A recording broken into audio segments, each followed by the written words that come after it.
Hey, welcome to the shop. This is my first YouTube video. I don't really know what I'm doing, but I'm gonna give this a try and see what comes of it. Today, we're gonna work on building a countertop for a lady named Claudia, and we're gonna see how it turns out. Just like making this video, I don't really know what I'm doing in the shop either. I mean, I know more than I know about making YouTube videos, but I'm still pretty new at this. So come along and see what happens.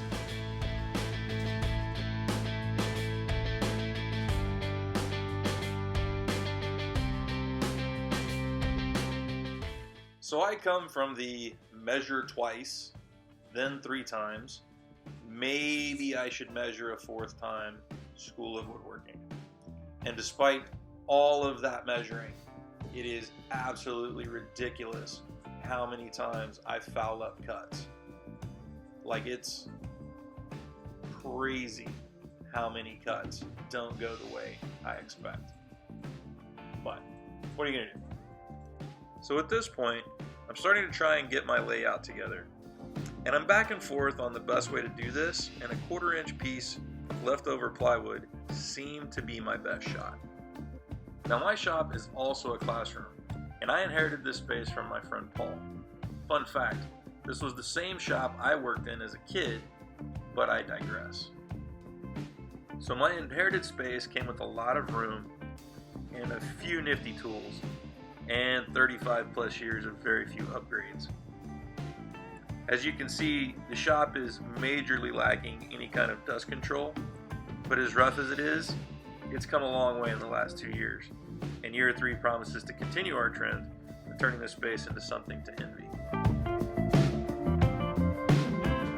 So no judgment, I don't have an outfeed table. It's one of those things that I keep saying I'm gonna build, and I just haven't gotten around to it. I know I need to do it, and maybe this year I'll get it done. With my template cut, it's time to try and see what I wanted to try and do with this slab. I know some of you are watching this and you're pulling your hair out because there's probably a better way to do this. And to you I say, drop a comment and let me know what I can do better for next time. Claudia, my client, wants to maintain a live edge on this countertop, and she asked for approximately 8 inches of top space. So knowing all of that, I'm attempting to reference different spots along the live edge to get an idea of where to make my first cut. I don't know when I got into the habit of using blue tape to mark my wood, but it saves me some time sanding down the road, or at least that's what I tell myself. And it's probably negligible, but I also am probably not going to stop anytime soon. So in the order of operations, I don't know exactly when I should start taking the bark off of this live edge slab, but now seems as good a time as any. And if you can't tell, Claudia chose a cedar slab for her countertop. Probably not my first choice, but it's what she wanted, so here we are. When I was building my house, I came across the idea of using live edge cedar on my exterior, and I fell in love with the look. However, one of the things that is painfully obvious in retrospect, but completely flew over my head at the time, was the need for debarking. So my house is constantly shedding because of that oversight. Also, here's a few seconds of sanding. I feel like sanding and painting are 2 of the most boring things you can do. My friend Paul says that they're both great jobs if you smoke and get the munchies, but should be avoided if sober. With the bark off, I wanted to make one more check on where my cut line was going to be. And since we're on the subject, I went back and forth on how I was going to make this cut. I could make a sled with toggle clamps and use a table saw, but I didn't have any sheet material long enough for that kind of cut. And as you saw before, I don't have an outfeed table. I could freehand it with a circular saw, but that's literally my least favorite way to make any cut. And I could make a guide and cut it that way with a circular saw, but my success with that has been hit or miss at best.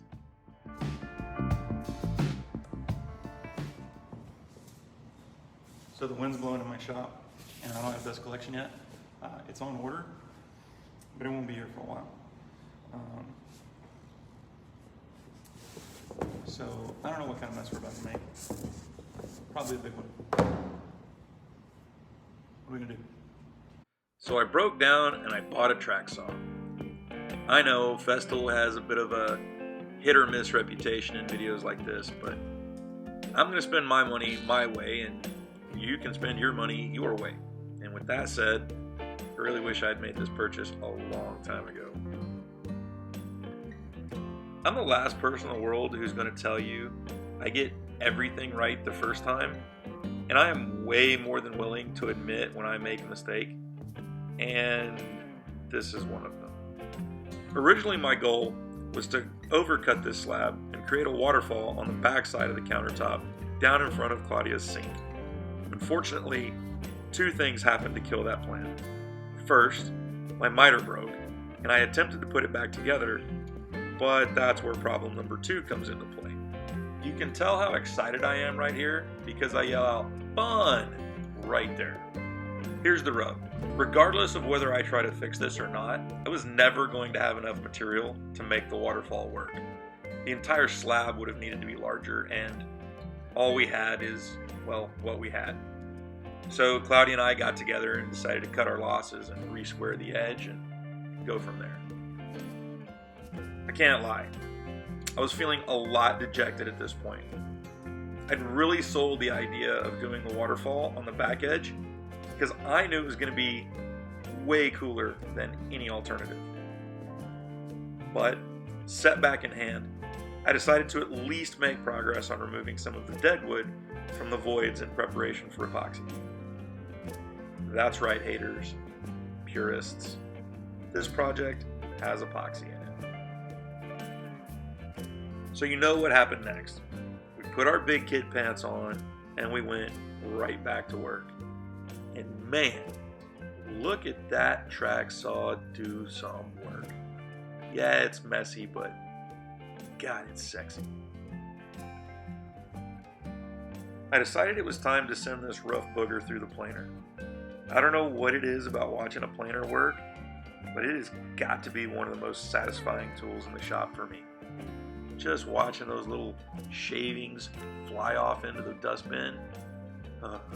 So good. So good. After a few passes through the planer, I decided it was as good a time as any to square up the end. I had plenty of length for the final project, but I needed a square end eventually, so this time seemed as good as any. This was also a chance to pull out my Japanese pull saw so I could attempt to look like a real woodworker, since my miter saw wasn't quite big enough for the job. I mean, look at that form, concentration, absolute willingness to be a poser on YouTube. True master at work. Of course, after that, I just used the track saw to appease my ADD. I make no apologies, and I'm pretty sure the project will be better for it in the end. Even in the moment, I know that was the right decision to make. I mean, look how happy I am with how that turned out. A more experienced YouTuber would not have made the mistake I'm about to point out. See, I get real excited about projects to the point where sometimes I think I should have filmed that. But before now, it didn't matter because, well, I wasn't a YouTuber. But now I am. Or I'm trying to be one. Whatever. What I didn't get captured on film was day 1, the prep step of sealing the wood to hopefully reduce potential leaks. What you get instead is day 3 of pouring epoxy. Why day 3, you ask? Well, obviously because I didn't catch day 2 either. What happened on day 2? Anything exciting?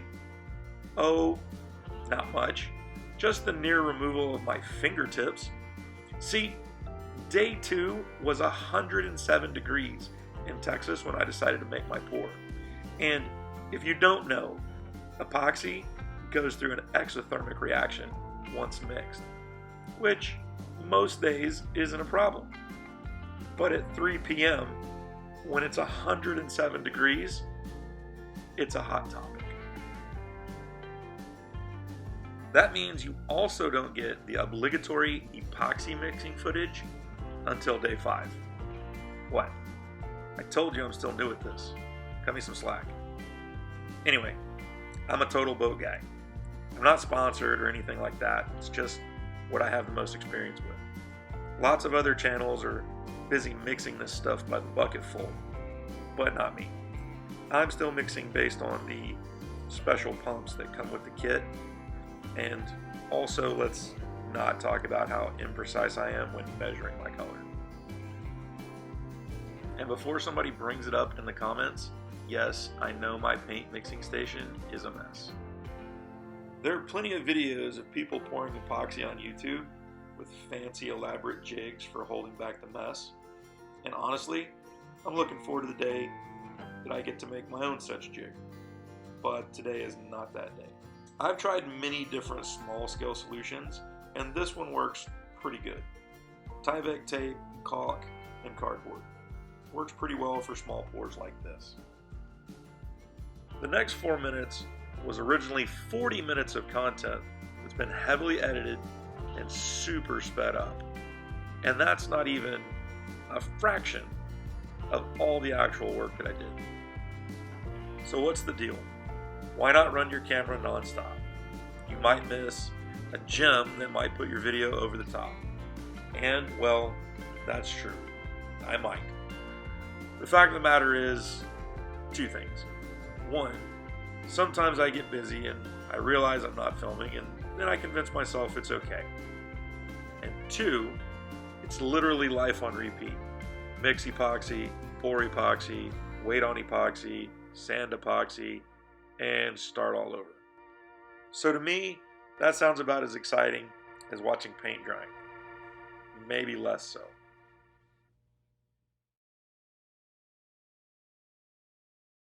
At this point, a more experienced content creator might introduce the video's sponsor, which I don't have. So we'll just move right on past that. But since I don't have a sponsor, this might be a great opportunity to ask you to like and subscribe to the channel. If you found this to be worth your time, I'm not looking for pity clicks, but any and all support is greatly appreciated.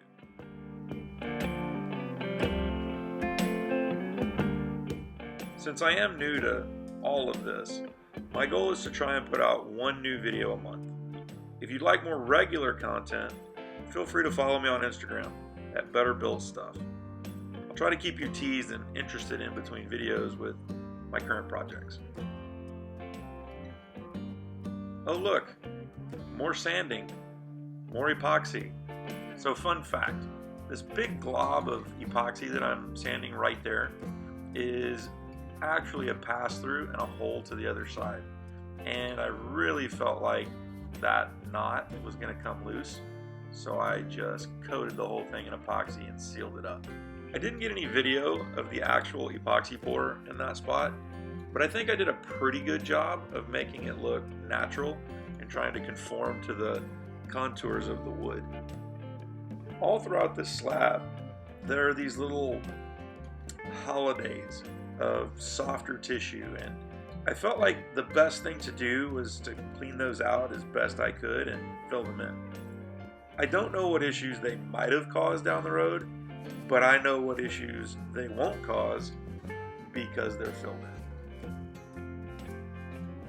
I'm dangerously close to being done with the epoxy work on this face. Just some smaller cracks and small voids to fill. You'll notice I go through and open some of those cracks with a utility knife. I don't think this adds any strength, but it does make the slab look nicer, and you don't feel those small cracks when you run your hands over the surface.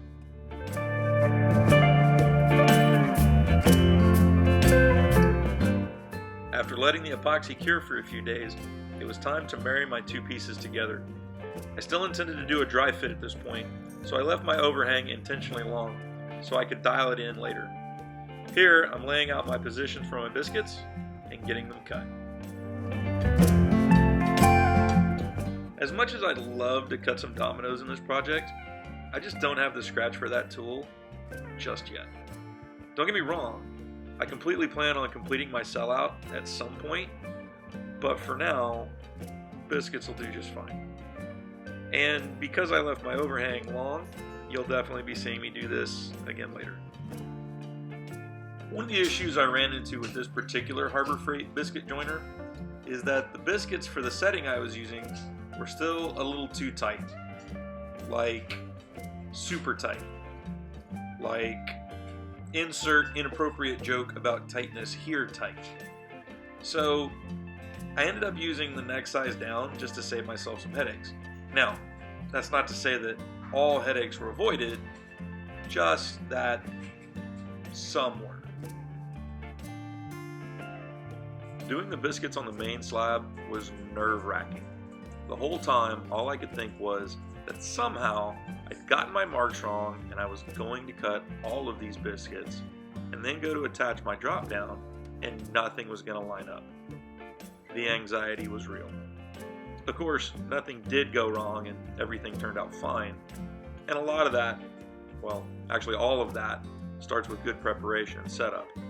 I heard someone say once, if you have time to do it wrong, you have time to do it again.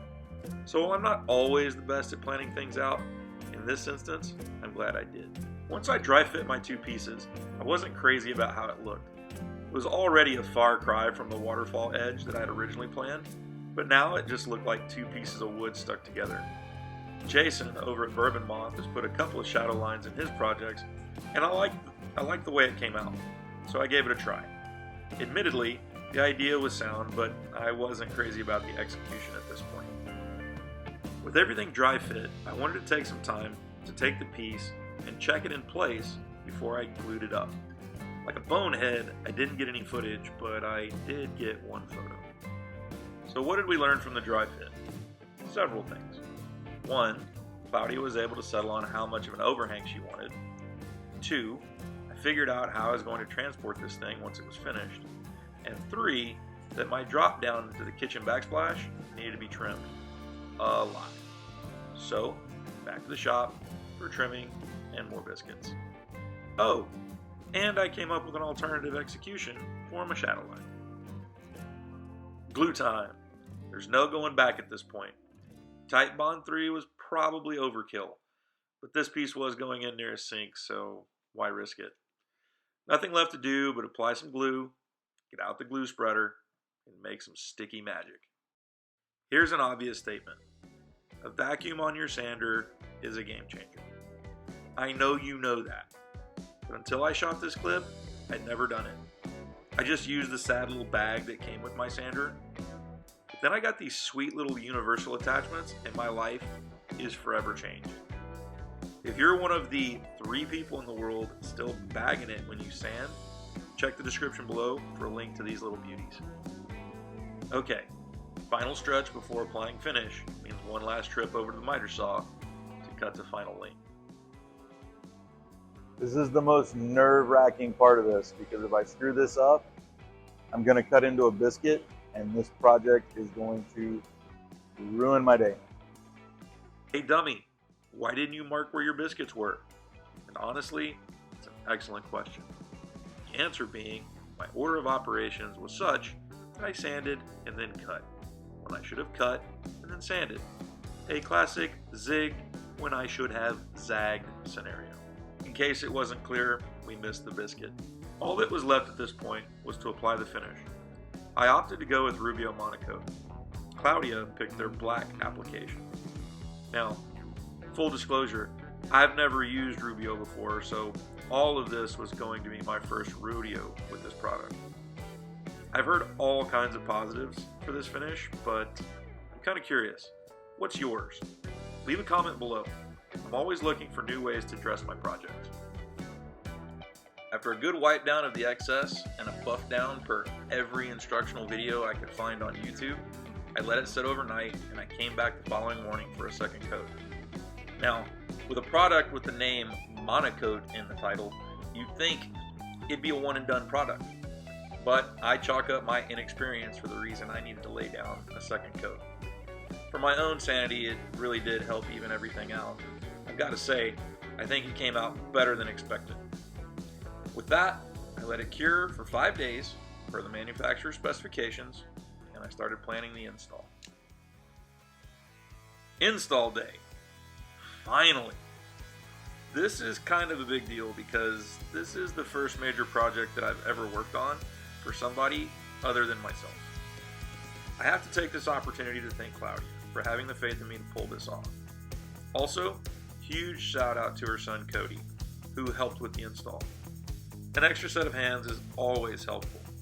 And fun fact, I have Cody in class, and no, he didn't get any extra credit for helping with this. Of the many things on this project that I went back and forth on, how I was going to secure the finished top was a big one. I went back and forth with liquid nails or latex caulk. Was wood movement going to be an issue? Which option took that into account? I leaned one way and then the other for a week, and I picked the brain of every person I had access to. In the end, I went with some small applications of Fuse-It liquid nails, and if nothing else, I can be sure that somebody leaning on this won't get an unwelcome surprise. With the adhesive in place, there was nothing left but to put this puppy in place and then sit back and marvel at some partial success. While the new counter set level left to right, it was anything but when checking front to back. Luckily, it wasn't anything a few strategic shims couldn't remedy. Once all the shims were trimmed, I asked Claudia to pull all the water bottles I'd requested she collect. I wanted to make sure everything set well in the adhesive, and I gave her a strict 48-hour no touchy-touchy ultimatum. Now would normally be a great time to add a hilarious caulk joke. However, since this is my first video and I'm not real keen on breaking terms of service, I'm going to have to abstain. However, I have to say, I have a great one, and it includes a little old lady, Secret Santa, and the best making of a bad situation that I have ever seen. And just like that, this project is done. Like everything I worked on, this one was full of new opportunities. While I've done wood countertops before, I'd never really done one like this. And it 100% turned out better than I could have ever imagined. Even though some compromises had to be made, in the end, the client's happy with how everything turned out. And she actually texted me the other day and said her kids touch it every time they walk by and comment on how buttery smooth it is. Claudia's had this piece in her home for about 2 weeks now, and she's definitely made it feel like it belongs.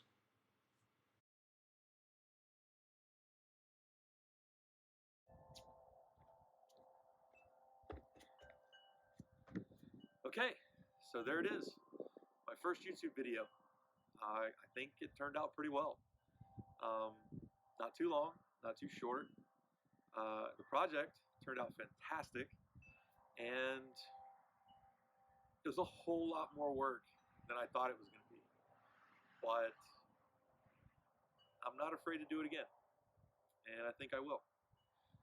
And I hope you'll be there to follow along and see what happens next. I'm really excited for this journey, and I look forward to going on it with you guys. So until next time, take care.